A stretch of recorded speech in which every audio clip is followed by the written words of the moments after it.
Hey guys, and welcome back. So today I'm going to be sharing with you guys my week 25 through 29 bump update. I should have filmed this before we left for Texas, but I just did not get around to it. And like always, I have everything written out on my phone so I don't miss anything. If you guys are new, welcome. My name is Kanji. I'm a mother of two, currently pregnant with Dai twin girls due on August 26th. But we do plan on probably having them by the end of July, early part of August.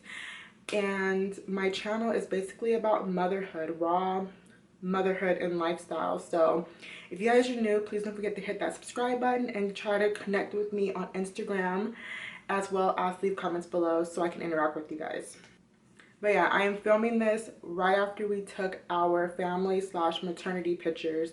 It came out so beautiful. I'm actually still talking to our photographer, Steph, and the pictures that she sent me were so beautiful. We don't have all of them. She's given us like little samples here and there, because I think she took like 409 pictures.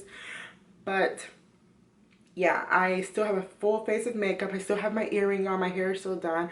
I just changed clothes. I was going to do like a more formal bump update with you guys, but I have been in a dress all morning and I really don't feel like being in a dress anymore. So I'm going to go ahead and start off this video with week 25. At our weekly doctor's appointment, we were shown that baby A weighed 1.9 ounces. Baby B weighed 1.8 ounces, and of course baby A was head down, and of course baby B was breech. So that kind of caused some alarm, but not that much alarm. They kind of want the babies to both be head down by week 27, I think. And although baby B, she will be head down some ultrasounds and then she will flip, you know, shortly afterwards. And she also flipped during an ultrasound. I was able to get 3D ultrasounds of both babies, which was really nice, because I think this was week 25. I think this is the last time I actually got 3D ultrasound of baby B. She is constantly facing towards my back, and it's really hard to even try to get a picture of her. She's either facing my back or her face is like implanted on the placenta. We did talk to the provider about what were the best options as far as giving birth, either a C-section or a VBAC, and they were trying to leave that up to the babies, honestly, because they don't like mothers who have smaller babies to have a VBAC, just because it's really stressful.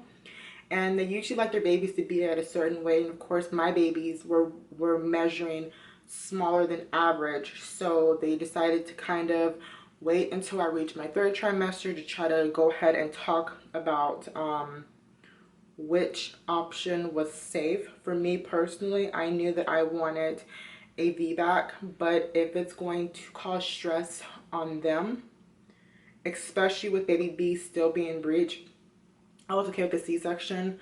But yeah, my birth plan has always been the same.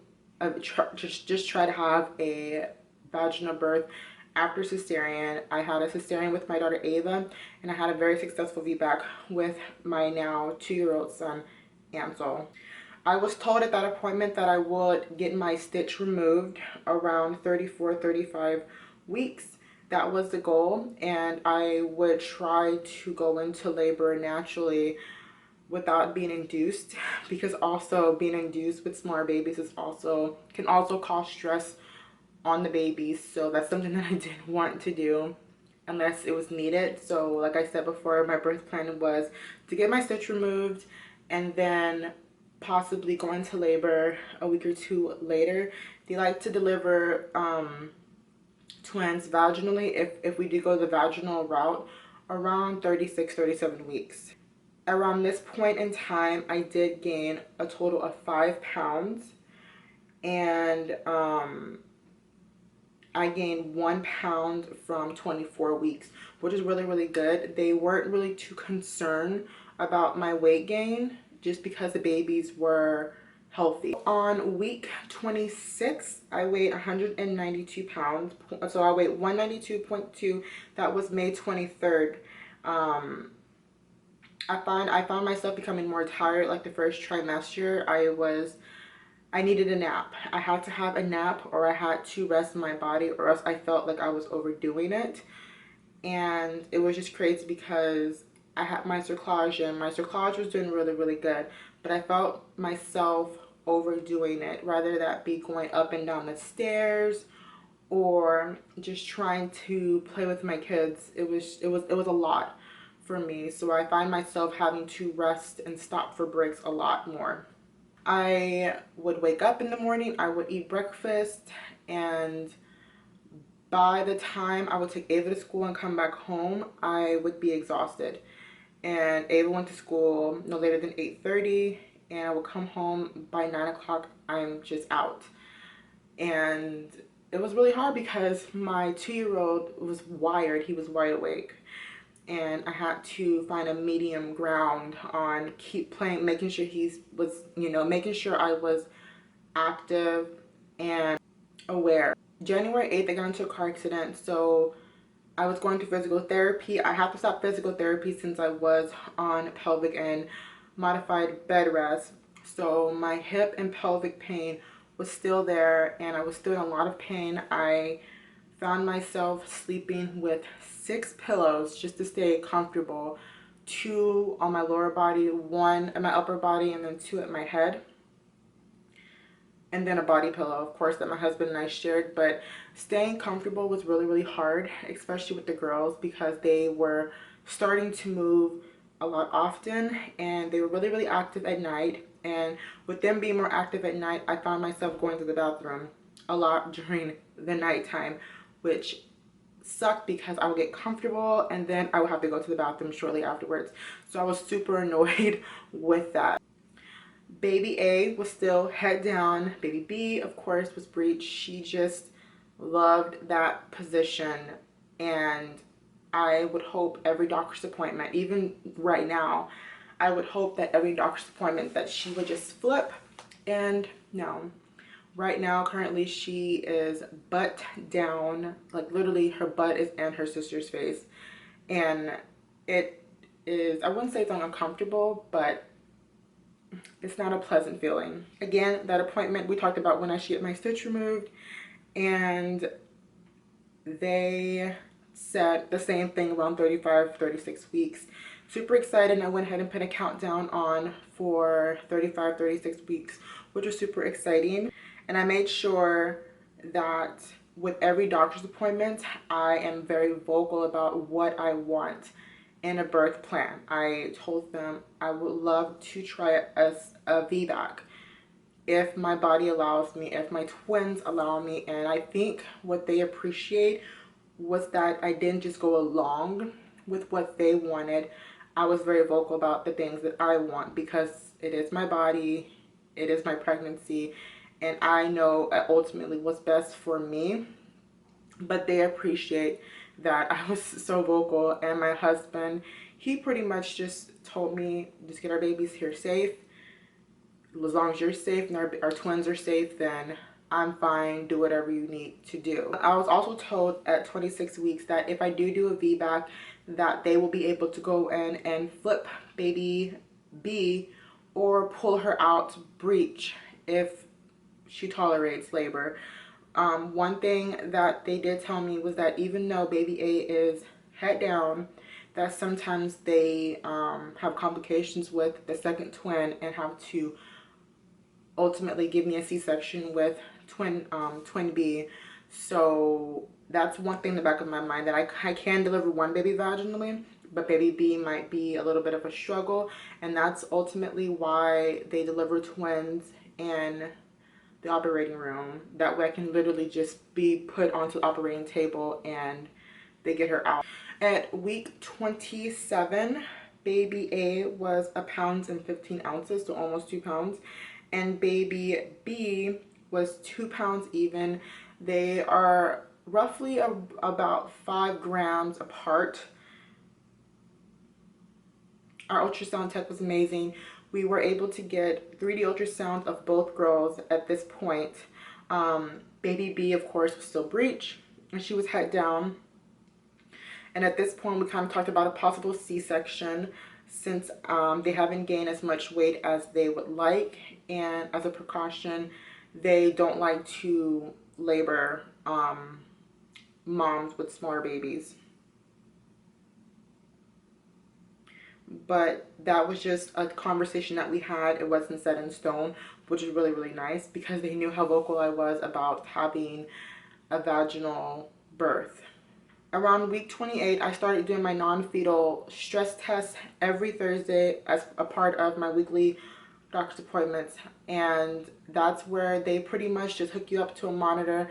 And with me, I have 2 monitors, one for each baby, and then I have a monitor for contractions, and they pretty much watch both babies, making sure that they're active and practicing their breathing and stuff like that. And so I'm hooked up to that monitor anywhere between 30 minutes to 45 minutes, depending on how the babies cooperate. And if you know my babies, they don't like to cooperate. They hate staying on the monitor.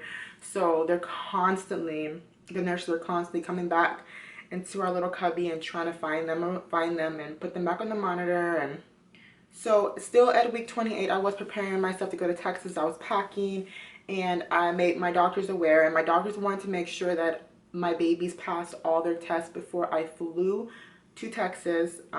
They were really, really anxious about me going just because, you know, just because I did have my cerclage, but they felt a lot comfortable with me going because I did have my cerclage placed and that my babies were passing every single test that they were giving them and performing on them. So the twins passed their fetal Dopplers.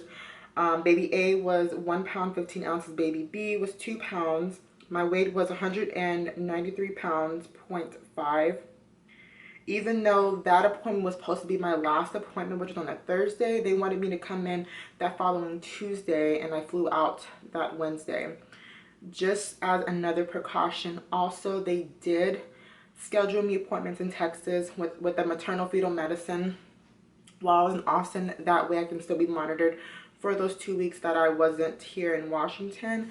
And that way, if something were to go wrong, everybody was on the same page, and that I wasn't missing 2 weeks of monitoring. That was like one of their biggest concerns, is that I'm gonna be missing 2 weeks worth of data, and they did not want that. Around week 29, I was, like I said, preparing to go on our flight. I was drinking a lot of water, trying to keep my fluid levels up. And also, since I did not do the glucose test, I had to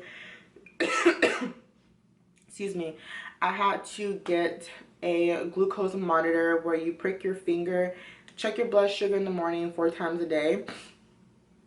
I had to order that, and unfortunately that was not ready until I was in Texas. So my husband had to pick up that monitor for me, and I started that test as soon as I got back from Austin. At week 29, I was finding it very difficult to go up and down stairs and getting in and out of bed. That was really difficult for me. My pelvis hurt, my hips hurt, my lower back hurt, and I found myself taking more Tylenol. But I did make sure, since my doctors did clear me to go back to physical therapy, I did make sure that I scheduled a PT appointment for when I came back from Texas, which was with Jessica, and I loved her. I still love her, actually. And that way I can get some kind of comfort when I came back home, because I knew when I come back home, I knew when I came back home I was gonna be bigger further along in my pregnancy. So yeah, I did go ahead and schedule that appointment with my physical therapist. Ultimately, when I was in Texas, my mother did throw me a surprise baby shower, which was absolutely beautiful. I have footage from that baby shower thanks to my sister, and I probably will go ahead and edit that and post it onto my channel just so you guys can see. If you guys don't follow me on Instagram, excuse me, I'm so like burpy, and it's crazy. Like, I'm so burpy and not gassy, but like hiccupy, I guess. I don't know, it's weird. But yeah, you guys, that was pretty much it. I'm filming this currently while I am 32 weeks, and I'm currently 32 weeks and 5 days as I'm filming this. It's really, really late. I should be starting to film pretty much my last couple of videos for these bump updates, just because we don't know when these girls are gonna come. We are nesting and preparing, and like I said, right now, like, I'm in the girls' nursery right now, which is pretty much almost done, and it's super exciting that I'm in here. And I got like this rocking chair that I'm in right now, and it's finally coming together, which is something that I thought would never come together, but it finally is. And like I said, I am nervous in a way, just because I didn't think we would make it to this point in our pregnancy. Didn't think we'd make it to the third trimester, let alone 32 weeks. And I'm pretty pumped about it. In a couple of weeks, we're gonna meet these little girls, which is ridiculous to think. So that's why my nesting is in full swing, and that's why I'm just trying to get everything done before these little girls arrive. So my mother and I have been doing like a whole bunch of DIY projects, and I am preparing to do their nursery tour. I'm preparing to do a what's in my hospital bag video. I'm preparing to show you guys like the diaper bags and stuff that I plan on using for them. So it's super exciting, and those videos should be coming up within the next week or two. I'm waiting for a couple of items for my diaper bag, not my diaper bag. I'm waiting for a couple items for my hospital bag, and after that, I'm gonna go ahead and put that up for you guys, just because I don't know when they're gonna be here. So I'd rather get that up for you guys before then. But yeah, guys, that's pretty much it. And like I said at the beginning of this video, if you guys don't follow me on Instagram, please follow me on Instagram. That's where I do a lot of my postings and Q&As. And that's where you guys can interact with me the most, even though I do try to reply back on any comments that are left underneath my videos. And I think I am going to be doing a possible diaper bag giveaway within the next 2 to 3 weeks. So I am going to put that video up for information up later on, but I'm still kind of on the fence about, do I want to do it? Do I not want to do it? We'll see. But anyways, thank you guys so much for watching, and I'll see you guys on my next video. Bye, guys.